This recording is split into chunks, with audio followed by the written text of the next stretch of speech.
Hello friends, welcome again to my YouTube channel. आज के इस वीडियो में हम डिस्कस करेंगे क्लास 11th के सिलेबस के बारे में फॉर इकोनॉमिक्स टर्म 2। अब जैसे कि आपको पता है कि टर्म 1 का जो भी कंटेंट आप कवर कर चुके हो वो टर्म 2 में नहीं आने वाला। अगर आपका स्कूल सीबीएसई के पैटर्न को फॉलो करता है तो आपके लिए ये जानना बहुत जरूरी है कि टर्म 2 में क्या क्या सिलेबस में है, कौन सा चैप्टर है, कौन सा कंटेंट है और कौन सा टॉपिक सिलेबस में नहीं है, क्योंकि सीबीएसई ने कुछ टॉपिक्स डिलीट भी करवाए हैं। तो आज हम वही डिस्कस करेंगे। इसके साथ ही हम आपको यह भी बता दें कि आने वाली क्लासेस में हम आपको बताएंगे कि कैसे आपको टर्म 2 प्रिपेयर करना है, चाहे सब्जेक्टिव एग्जाम हो चाहे ऑब्जेक्टिव एग्जाम हो। आपको हम दोनों के लिए स्ट्रेटेजीज बताएंगे कि कैसे आपको प्रिपेयर करना है, क्योंकि भाई सीबीएसई का कुछ नहीं कह सकते आप। सब्जेक्टिव एग्जाम भी ले सकता है, ऑब्जेक्टिव भी ले सकता है। तो आपको दोनों के लिए प्रिपेयर करना है। इसके साथ ही बहुत ही जल्द हमारी लाइव क्लासेस भी स्टार्ट होने वाली है, जहां पर हम आपकी इकोनॉमिक्स का सारा सिलेबस कवर करेंगे। तो अगर आप हमारी लाइव क्लासेस ज्वाइन करना चाहते हैं तो वीडियो को लाइक और शेयर कर दीजिए, चैनल को सब्सक्राइब जरूर कर देना, क्योंकि जब आप चैनल को सब्सक्राइब करेंगे तो आपको हमारी लाइव क्लासेस का नोटिफिकेशन मिलता रहेगा। तो कोई टेंशन की बात नहीं है, आने वाले टाइम में आपका जो टर्म 2 का सिलेबस है इकोनॉमिक्स का, सारा हमारे इसी चैनल पर लाइव डिस्कस किया जाएगा, आपके डाउट्स भी सॉल्व किए जाएंगे। फिलहाल हम सिलेबस के ऊपर फोकस करते हैं, क्योंकि सिलेबस के ऊपर फोकस करने से ही आपका सिलेबस कंप्लीट हो पाएगा। टर्म 2 में ज्यादा टाइम नहीं है आपके पास। टर्म 1 के कंपैरिजन में आपको टर्म 2 ज्यादा जल्दी खत्म करना है। तो 2 मंथ्स का पूरा हमारा शेड्यूल बहुत ही जल्द हम आपके साथ शेयर कर देंगे। विद इन 2 मंथ्स आपका सारा सिलेबस खत्म कर दिया जाएगा। तो चलिए फिलहाल हम स्टार्ट करते हैं अपने इकोनॉमिक्स के सिलेबस से फॉर क्लास 11th टर्म 2। तो ये आपके सामने पूरा टर्म 2 का सिलेबस। सब्जेक्टिव एग्जाम कहा गया है, लेकिन आपको ऑब्जेक्टिव के लिए भी प्रिपेयर करना है। जैसे टर्म 1 में पार्ट ए स्टैटिस्टिक्स का था, पार्ट बी माइक्रो इकोनॉमिक्स का था। Similarly part A statistics for economics, part B micro economics. दोनों ही पार्ट्स में से जो रिमेनिंग टॉपिक्स हैं वो आपको आएंगे। यानी स्टैटिस्टिकल टूल्स एंड इंटरप्रिटेशन हमने last mean median mode discuss किया था टर्म 1 में। मीन मीडियन मोड के बाद नेक्स्ट आपके पास आता है मेजर ऑफ डिस्पर्जन, तो ये आपको करना पड़ेगा। देन कोरिलेशन और इंडेक्स नंबर। तो ये 3 चैप्टर्स हैं जो प्रैक्टिकल हैं और बहुत आसान है। अगर हम बात करें माइक्रो इकोनॉमिक्स की, तो इसमें प्रोड्यूसर्स बिहेवियर, जैसे कंज्यूमर बिहेवियर किया था ना आपने, ऐसे ही अब आपको प्रोड्यूसर का बिहेवियर करना है। जैसे आपने डिमांड का कॉन्सेप्ट किया था, वैसे आपको सप्लाई का कॉन्सेप्ट भी करना है। Then forms of market. Market आपने स्टडी करनी है तो कितने तरह की मार्केट होती है, मार्केट में प्राइस कैसे डिटरमाइन किया जाता है। परफेक्ट कंपटीशन आपके सिलेबस में है, तो परफेक्ट कंपटीशन की एग्जांपल लेते हुए आपको ये मार्केट एक्सप्लेन करनी है। तो ये टोटल आपका पूरा सिलेबस है। 40 मार्क्स का एग्जाम होगा, 10 मार्क्स का तो आपको पता ही है प्रोजेक्ट वर्क। अगर हम इसमें से बात करें तो ये जो 17 मार्क्स है ना, ये आपके लिए बहुत इजी रहेंगे, क्योंकि स्टैटिस्टिक्स में सिर्फ 3 ही चैप्टर्स हैं अब की बार, और बहुत आसान है, बहुत आसान है। ज्यादा बड़े चैप्टर नहीं है, छोटे चैप्टर है। बस इंडेक्स नंबर एक ऐसा चैप्टर है जिसमें आपको थोड़ा ज्यादा टाइम देना पड़ेगा। मेजर ऑफ डिस्पर्जन, कोरिलेशन बहुत आसान है। इसके बाद अगर हम बात करें प्रोड्यूसर्स बिहेवियर एंड सप्लाई, ये 13 मार्क्स का है। इसको टाइम ज्यादा लगेगा क्योंकि उसमें थ्योरी कॉन्सेप्ट्स बहुत सारे हैं। इसमें आपको प्रोडक्शन फंक्शन भी करना पड़ेगा, कॉन्सेप्ट कोस्ट का भी करना पड़ेगा, सप्लाई भी करना पड़ेगा, मार्केट भी अंडरस्टैंड करना पड़ेगा। तो ये मार्क्स वाइज बहुत कम है, लेकिन थ्योरी वाइज बहुत ज्यादा है। इसके बाद अगर हम बात करें फॉर्म्स ऑफ मार्केट की, तो ये 10 मार्क्स कैरी करता है। आराम से 10 मार्क्स आपको मिल सकते हैं, क्योंकि इसमें कॉन्सेप्ट नॉमिनल है, ज्यादा डिफिकल्ट नहीं है, आसान है। तो आपको ज्यादा फोकस किसके ऊपर करना है, स्टैटिस्टिक्स के ये 3 चैप्टर्स के ऊपर, फॉर्म्स ऑफ मार्केट, इनके ऊपर ज्यादा फोकस करना है। जो प्रोड्यूसर बिहेवियर और सप्लाई है तो आसान, लेकिन लेंथी है, तो इसको टाइम ज्यादा लगेगा और कुछ नहीं। तो आ जाइए, सबसे पहले हम इकोनॉमिक्स में से स्टैटिस्टिक्स की बात करते हैं। Part A, unit 3, statistical tools and interpretation. जैसे कि हमने बताया आपको 3 चैप्टर्स आएंगे। पहला आएगा measure of dispersion. Measure of dispersion में 2 तरह के मेथड्स होते हैं, एब्सोल्यूट एंड रिलेटिव। और आपको जानकर खुशी होगी, मेजर ऑफ डिस्पर्शन अगर 100% है तो 80% डिडक्टेड है, सिर्फ 20% आपको करना है, 80% ये सिलेबस में से डिलीटेड है। तो आपको 2 ही फॉर्मूलाज करने हैं, 2 ही मेथड्स करने हैं, एक absolute major that is standard deviation और एक relative major that is coefficient of variation. ये 2 मेथड्स आपको करने हैं। और इसमें से क्या क्या डिलीटेड है आप देख सकते हो। एब्सोल्यूट मेजर में range, quartile deviation, mean deviation नहीं करना, सिर्फ स्टैंडर्ड डेविएशन करना है। ऐसे ही रिलेटिव मेजर्स में से coefficient of range, coefficient of quartile deviation, coefficient of mean deviation नहीं करना, सिर्फ कोएफिशिएंट ऑफ स्टैंडर्ड डेविएशन या फिर कोएफिशिएंट ऑफ वेरिएंस ही करना है। और लॉरेंस कर्व एक डायग्रामेटिकल मेथड है, वो भी आपको नहीं करना है। तो इसीलिए हम कह रहे हैं 80% डिलीटेड है, 20% करना है। बहुत आसान है और हम आपको करवाएंगे लाइव क्लासेस में। आगे अगर हम बढ़ें तो नेक्स्ट हमारे पास आता है कोरिलेशन, जो कि नेक्स्ट टूल है। जैसे मीन मीडियन मोड है ना, वैसे ही कोरिलेशन भी एक टूल है। इसमें आपको सबसे पहले कोरिलेशन होता क्या है, उसकी प्रॉपर्टीज क्या हैं, ये प्योर थ्योरी है जो आपको करनी है। स्कैटर डायग्राम कोरिलेशन कैलकुलेट करने के लिए पहला मेथड है और ये डायग्रामेटिकल मेथड है, मतलब इसमें आपको डायग्राम बनाना पड़ेगा, तो ये ज्यादा डिफिकल्ट नहीं है। कोरिलेशन के चैप्टर में जो आपको थोड़ी बहुत कैलकुलेशंस करनी पड़ेंगी या थोड़ा बहुत जो न्यूमेरिकल फोकस करना पड़ेगा, वो है measures of correlation through Karl Pearson's method. तो ये आपका प्रैक्टिकल है बस।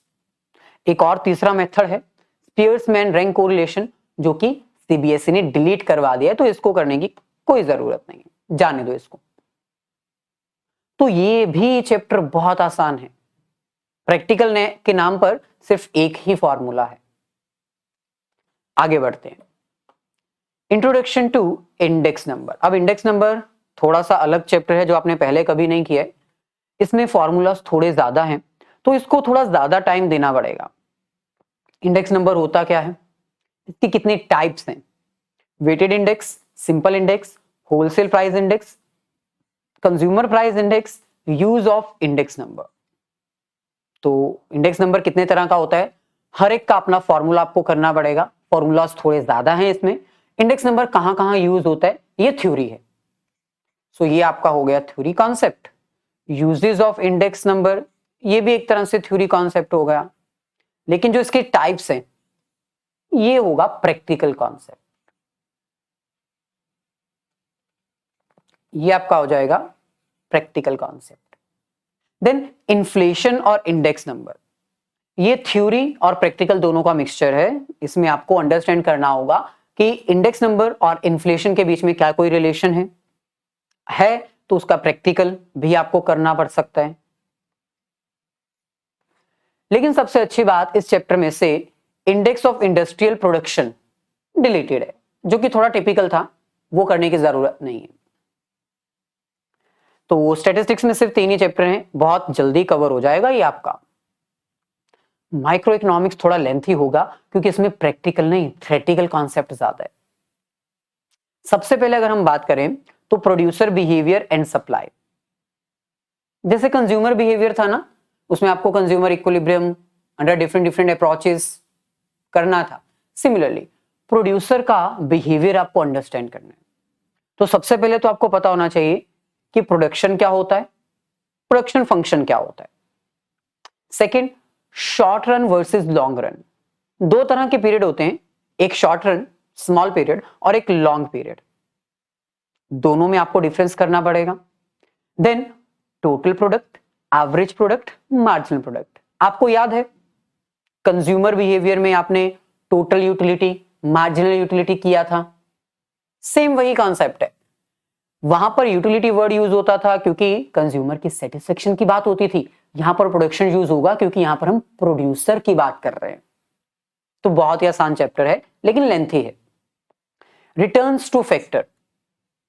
रिटर्न्स टू फैक्टर का मतलब है कि अगर एक प्रोड्यूसर प्रोडक्शन कर रहा है तो बदले में उसको रिटर्न में क्या मिलेगा। प्रोडक्शन कर रहा है तो बेनिफिट क्या मिलेगा, रिटर्न क्या मिलेगी। तो ये भी आसान है। इस चैप्टर में से कुछ भी डिलीटेड नहीं है क्योंकि आपको प्रोड्यूसर का पॉइंट ऑफ व्यू भी अंडरस्टैंड करना पड़ेगा। फर्स्ट टर्म में आपने कंज्यूमर का पॉइंट ऑफ व्यू अंडरस्टैंड किया, अब प्रोड्यूसर की बारी है। Next, cost. अब अगर हम बात करें कंज्यूमर की तो कंज्यूमर के लिए सेक्रीफाइस क्या होता है, मनी वैल्यू। सिमिलरली एक प्रोड्यूसर के लिए सेक्रीफाइस क्या होता है, प्रोडक्शन की कॉस्ट। तो ये कॉस्ट का कॉन्सेप्ट भी आपको अंडरस्टैंड करना पड़ेगा। प्रोड्यूसर इक्विलिब्रियम के लिए, प्रोड्यूसर के बिहेवियर को अंडरस्टैंड करने के लिए आपको second chapter cost micro economics में कवर करना पड़ेगा। इसमें क्या क्या कॉन्सेप्ट्स हैं। सबसे पहले शॉर्ट रन कॉस्ट आपको यहां पर करनी है। कितनी तरह की कॉस्ट होती है, total cost, fixed cost, variable cost, average cost, average fixed cost, average variable cost, marginal cost. इन सब का मीनिंग करना है और इनके रिलेशंस करने हैं। ये जितने भी आपने कॉस्ट के अभी टाइप्स पढ़े ना, इन सब के मीनिंग, रिलेशन। और इसमें थोड़ा प्रैक्टिकल कॉन्सेप्ट है, इसमें आपको प्रैक्टिकल कॉन्सेप्ट है। थ्योरेटिकल कॉन्सेप्ट तो है इस चैप्टर में, लेकिन इस चैप्टर में प्रैक्टिकल कॉन्सेप्ट ज्यादा पूछा जाता है। टोटल कॉस्ट कैसे कैलकुलेट करते हैं, एवरेज कॉस्ट कैसे कैलकुलेट होती है, एवरेज फिक्स्ड कॉस्ट कैसे कैलकुलेट की जाती है। तो ये थोड़ा प्रैक्टिकल चैप्टर है। आगे बढ़ते हैं, नेक्स्ट बात करते हैं रेवेन्यू की।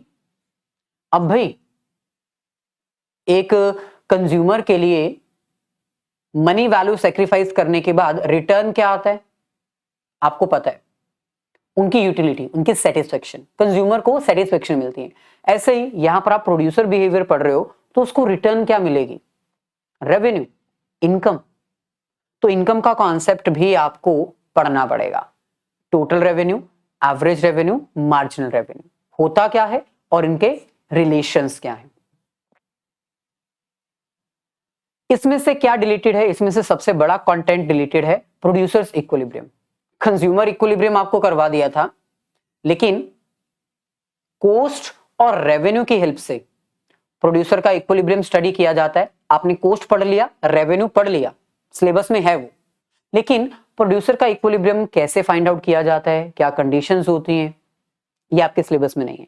तो प्रोड्यूसर इक्विलिब्रियम करने की जरूरत नहीं है। हाँ, अगर टाइम रहेगा तो आप सेपरेटली जरूर पढ़ लेना क्योंकि इंपॉर्टेंट है, लाइफ में जानने के लिए इंपॉर्टेंट है। एग्जाम के लिए तो इंपॉर्टेंट नहीं है क्योंकि सिलेबस में ही नहीं है।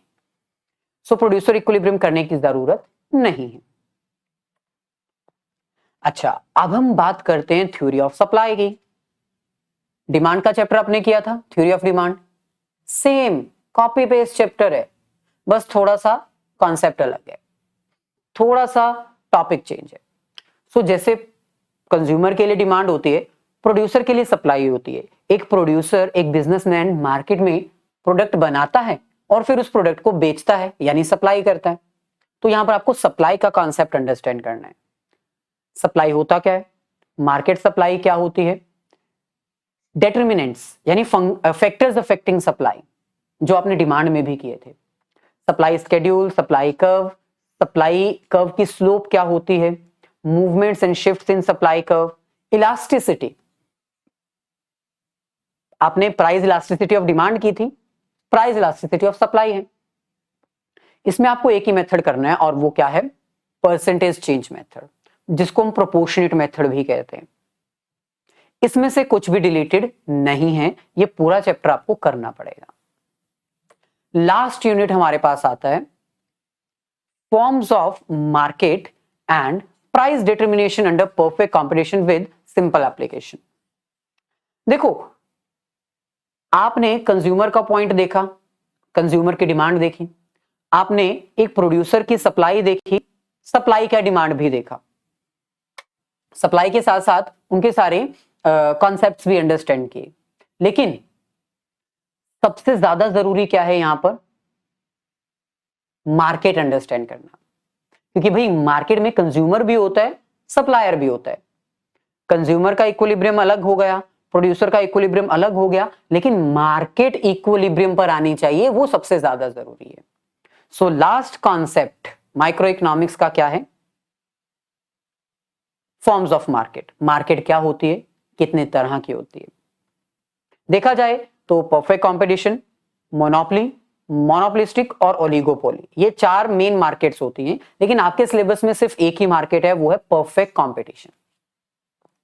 मोनोपोली, मोनोपोलिस्टिक, ओलिगोपोली आपके सिलेबस में नहीं है, तो काफी बड़ा कंटेंट डिलीटेड है, डिडक्टेड है, तो वो करने की जरूरत नहीं है।